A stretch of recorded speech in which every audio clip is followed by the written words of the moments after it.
नमस्कार दर्शक बंधु जय जगन्नाथ आज राशिफल वीडियो को आपको स्वागत। दर्शक बंधु देवगुरु बृहस्पति जहाँकि राशि चलन करने को जाउछंती दीर्घ 1200 वर्ष पर देवगुरु बृहस्पति राशि रे परिवर्तन करने सहित राशि चलन करने को जाउछंती। देवता मानकर गुरु जे कि बृहस्पति आज राशि चलन करने को जाउछंती दीर्घ 1200 वर्ष पर। 1200 वर्ष पर देवगुरु बृहस्पति चलनर परिवर्तन घटवाक जाऊँगी। यार स्वतंत्र प्रभाव 12 गोटी राशिचक्र उपरे पड़ाक जाऊँगी। से 5 गोटी राशि होगा जाउछंती अत्यंत महाभाग्यशाली। यह भाग्यशाली राशिचक्र मोड़ बदलवा सहित इतिहास रचवाक जाउछंती। प्रतिटी क्षेत्र में सफलता प्राप्ति होगा सहित माटी छुईले भी हो सुना यह भाग्यशाली राशिचक्र जीवन में। दर्शक बंधु हुए तो यही भाग्यशाली राशिचक्र भितर आपण राशि थाईपे। आपण मैंने जब आम चैनल को सब्सक्राइब करना तो निहाती आम चैनल को सब्सक्राइब कर दिंतु जहाँफल कि आम प्रथम नोटिफिकेशन आपण पाखे जाई पहुँची पार और आपड़ जापर आपण राशिचक्र विषय। आपण मैंने सहृदय स्वयं माँ लक्ष्मी को श्रद्धा एवं भक्ति करती तो भिडियोटी को लाइक करूँ, शेयर करूँ, कमेंट बॉक्स में जय माँ लक्ष्मी लिखि जनवा सहित चैनल टी को सब्सक्राइब करंतु। तो एबे आसन जानिबा से भाग्यशाली राशिचक्र विषय। दर्शक बंधु मु प्रति वीडियो रे आपण मानको कहे कि जीवन अच्छी तो समस्या अच्छी आ समस्या अच्छी तो समाधान भी अच्छी। आपण केबे भी कौनसी दुख समय रे समस्या समय रे भांगी पड़ंतु नहीं बा धैर्य हरा हुंतु नहीं। प्रति समस्या को एवं दुख को सामना करंतु। देखिबे आपण दिने ना दिने सफलतार शीर्षे थिबे आउ सफलता आपण हाथ मुठा को निश्चय आसीबो ही आसीबो। सेथिपई मु आपण मानकु अनुरोध करछि कि आम चैनल रे निहाती रहिबा सहित आम चैनल को सब्सक्राइब करंतु एमती सपोर्ट करंतु। तो एबे आसन जानिबा से भाग्यशाली राशिचक्र विषय रे। प्रथम भाग्यशाली राशि होउछंती वृष राशि।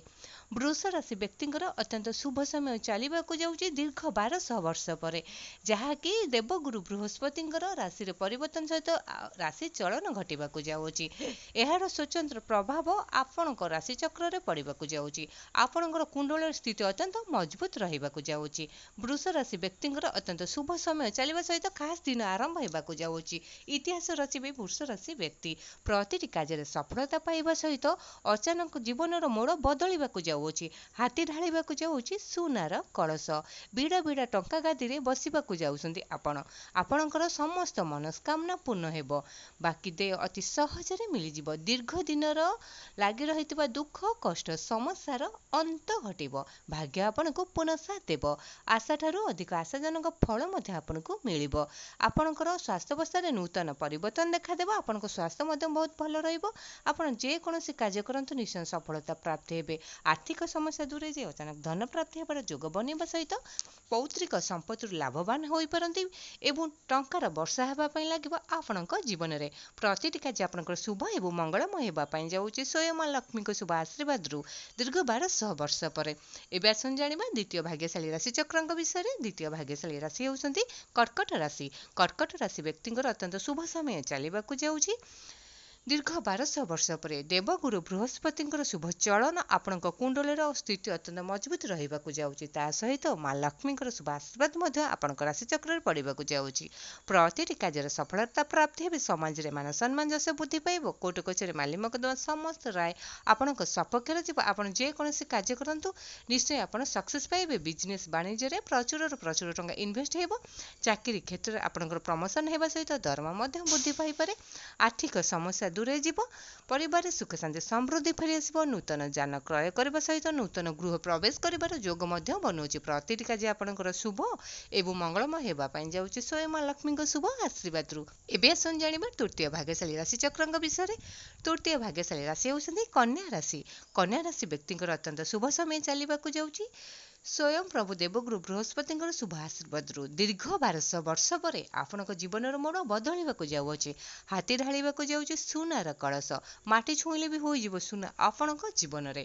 प्रतिटी कार्य सफलता प्राप्ति हेबे एवं बिजनेस वाणिज्य प्रचुर टंका इन्वेस्ट करने सहित अन्य को सहयोग सहानुभूति करिपारंती एवं समाज रे आपणकर मान सम्मान जस बुद्धि पाइबो।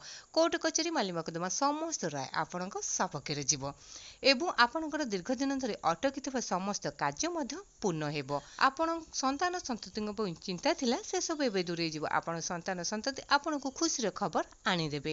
ତା ସହିତ ଆପଣଙ୍କ ମନ ମଧ୍ୟ ଅତ୍ୟନ୍ତ ପ୍ରଫୁଲ୍ଲିତ ରହିବ। ସ୍ୱାସ୍ଥ୍ୟାବସ୍ଥାରେ ନୂତନ ପରିବର୍ତ୍ତନ ଦେଖାଦେବ। ସ୍ୱାସ୍ଥ୍ୟ ବହୁତ ଭଲ ରହିବ। ଆପଣଙ୍କର ପ୍ରତିଟି କାର୍ଯ୍ୟ ଶୁଭ ଏବଂ ମଙ୍ଗଳମୟ ହେବା ପାଇଁ ଯାଉଛି ସ୍ୱୟଂ ମା ଲକ୍ଷ୍ମୀଙ୍କ ଶୁଭ ଆଶୀର୍ବାଦରୁ। ଏବେ ଆସନ୍ତୁ ଜାଣିବା ଚତୁର୍ଥ ଭାଗ୍ୟଶାଳୀ ରାଶିଚକ୍ରଙ୍କ ବିଷୟରେ। ଚତୁର୍ଥ ଭାଗ୍ୟଶାଳୀ ରାଶି ହେଉଛନ୍ତି ମକର ରାଶି। ମକର ରାଶି ବ୍ୟକ୍ତିଙ୍କର ଅତ୍ୟନ୍ତ ଶୁଭ ସମୟ ଚାଲିବାକୁ ଯାଉଛି ଦୀର୍ଘ 1200 ବର୍ଷ ପରେ। କାହିଁକି ନା ଦେବଗୁରୁ ବୃହସ୍ପତିଙ୍କର ଶୁଭ ଚଳନ ଆପଣଙ୍କ କୁଣ୍ଡଳୀରେ ପଡ଼ିବାକୁ ଯାଉଛି। ସେଥିପାଇଁ ଆପଣଙ୍କ କୁଣ୍ଡଳ ସ୍ଥିତି ଅତ୍ୟନ୍ତ ମଜବୁତ ରହିବାକୁ ଯାଉଛି। ଆପଣ ଯେକୌଣସି କାର୍ଯ୍ୟ କରନ୍ତୁ କୌଣସି କାର୍ଯ୍ୟରେ ଆପଣଙ୍କର ବାଧାବିଘ୍ନ ସୃଷ୍ଟି ହେବ ନାହିଁ। ଦୀର୍ଘ ଦିନ ଧରି ଲାଗି ରହିଥିବା ଦୁଃଖ କଷ୍ଟ ସମସ୍ୟାର ଅନ୍ତ ଘଟିବ। ଭାଗ୍ୟ ଆପଣଙ୍କୁ ପୁନଃ ସାଥ ଦେବ। ଆଶାଠାରୁ ଅଧିକ ଆଶାଜନକ ଫଳ ମଧ୍ୟ ଆପଣଙ୍କୁ ମିଳିପାରେ। ଟଙ୍କାର ବର୍ଷା ହେବ ଆପଣଙ୍କ ଜୀବନରେ। ହୁଏତ ଆପଣ କୋଟିପତି ବନିପାରନ୍ତି। ଦାମ୍ପତ୍ୟ ଜୀବନ ଆପଣଙ୍କର ସୁଖମୟ ହେବ। ପରିବାରରେ ସୁଖ ଶାନ୍ତି ସମୃଦ୍ଧି ଫେରିଆସିବ। କୋର୍ଟ କଚେରୀ ମାଲି ମକଦ୍ଦମା ସମସ୍ତ ରାୟ ଆପଣଙ୍କ ସପକ୍ଷରେ ଯିବ। ଅଟକିଥିବା ବାକି ଦେୟ ଅତି ସହଜରେ ମିଳିଯିବ। ଏବଂ ଶିକ୍ଷା କ୍ଷେତ୍ରରେ ଆପଣ ଯେକୌଣସି ଏକ୍ଜାମ ବା ଇଣ୍ଟରଭ୍ୟୁ ଦିଅନ୍ତୁ ନିଶ୍ଚୟ ସକ୍ସେସ୍ ପାଇବେ। ଚାକିରୀ କ୍ଷେତ୍ରରେ ଆପଣଙ୍କର ପ୍ରମୋଶନ ହେବା ସହିତ ଦରମା ମଧ୍ୟ ବୃଦ୍ଧି ପାଇବ। ଆପଣଙ୍କର କାର୍ଯ୍ୟକଳାପକୁ ଦେଖି ଉପର ଅଧିକାରୀ ଆପଣଙ୍କୁ ପ୍ରଶଂସାର ପାତ୍ର ମଧ୍ୟ କରିପାରନ୍ତି। ପ୍ରତିଟି କାର୍ଯ୍ୟ ଆପଣଙ୍କର ଶୁଭ ଏବଂ ମଙ୍ଗଳମୟ ହେବା ପାଇଁ ଯାଉଛି ସ୍ୱୟଂ ପ୍ରଭୁ ଦେବଗୁରୁ ବୃହସ୍ପତିଙ୍କ ଶୁଭ ଆଶୀର୍ବାଦ ସହିତ ମା ଲକ୍ଷ୍ମୀଙ୍କର ଶୁଭ ଆଶୀର୍ବାଦରୁ।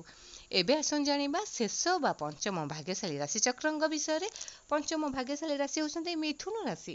ମିଥୁନ ରାଶି ବ୍ୟକ୍ତିଙ୍କର ଅତ୍ୟନ୍ତ ଖାସ୍ ଦିନ ଆରମ୍ଭ ହେବାକୁ ଯାଉଛି। ଦୀର୍ଘ 1200 ବର୍ଷ ପରେ ଆପଣଙ୍କ ଜୀବନର ମୋଡ଼ ଅଚାନକ ବଦଳିବାକୁ ଯାଉଅଛି। ହାତୀ ଢାଳିବାକୁ ଯାଉଛି ସୁନାର କଳସ। ଆପଣ ଯେକୌଣସି କାର୍ଯ୍ୟ କରନ୍ତୁ ନିଶ୍ଚୟ ସଫଳତା ହିଁ ମିଳିବ।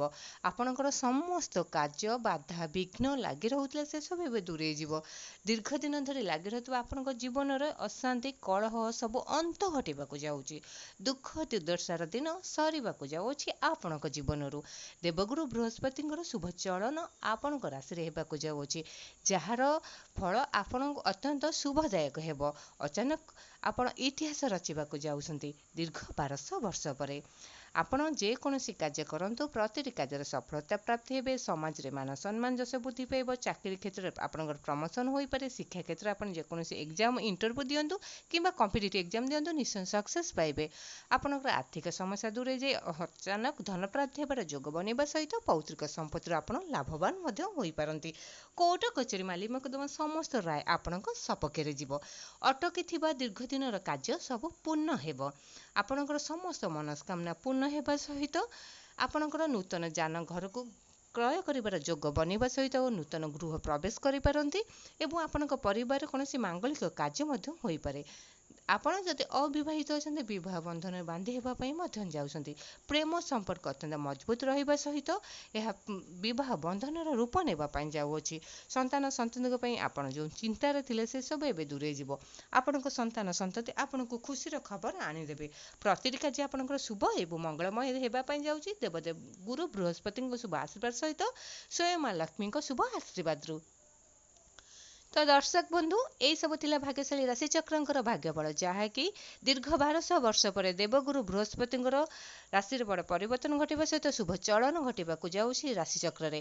ଏହାର ସ୍ୱତନ୍ତ୍ର ପ୍ରଭାବ 12 ଗୋଟି ରାଶିଚକ୍ରଙ୍କ ଉପରେ ପଡ଼ିବାକୁ ଯାଉଛି। ସେଥିମଧ୍ୟରୁ ଏହି ଭାଗ୍ୟଶାଳୀ 5 ଗୋଟି ରାଶିଚକ୍ରଙ୍କର ଜୀବନର ମୂଳ ବଦଳିବା ସହିତ ଇତିହାସ ରଚିବାକୁ ଯାଉଛନ୍ତି। ଏହି ଭାଗ୍ୟଶାଳୀ ରାଶିଚକ୍ର ଅଚାନକ ଧନର ବର୍ଷା ହେବା ସହିତ ଟଙ୍କାର ଗାଦିରେ ବସିବାକୁ ଯାଉଛନ୍ତି। ଏହି ଭାଗ୍ୟଶାଳୀ ରାଶିଚକ୍ର ଦେବଗୁରୁ ବୃହସ୍ପତିଙ୍କ ଶୁଭ ଆଶୀର୍ବାଦରୁ। ତ ଆପଣମାନଙ୍କୁ ଆମ ଭିଡ଼ିଓଟି କେମିତି ଲାଗିଲା କମେଣ୍ଟ ବକ୍ସରେ ସହୃଦୟରେ ଯଦି ସ୍ୱୟଂ ମା ଲକ୍ଷ୍ମୀଙ୍କୁ ଶ୍ରଦ୍ଧା ଏବଂ ଭକ୍ତି କରନ୍ତି ତ ନିହାତି ଭିଡ଼ିଓଟିକୁ ଲାଇକ୍ କରନ୍ତୁ ସେୟାର କରନ୍ତୁ। କମେଣ୍ଟ ବକ୍ସରେ ଜୟ ମା ଲକ୍ଷ୍ମୀ ଲେଖି ଜଣାଇବା ସହିତ ଆମ ଚ୍ୟାନେଲଟିକୁ ସବସ୍କ୍ରାଇବ୍ କରନ୍ତୁ। ଏପରି ଭିଡ଼ିଓ ଜାଣିବା ପାଇଁ ଆମ ଚ୍ୟାନେଲରେ ରୁହନ୍ତୁ ଏବଂ ଆମକୁ ସପୋର୍ଟ ମଧ୍ୟ କରନ୍ତୁ। ଆଜି ପାଇଁ ରହୁଛି ନମସ୍କାର।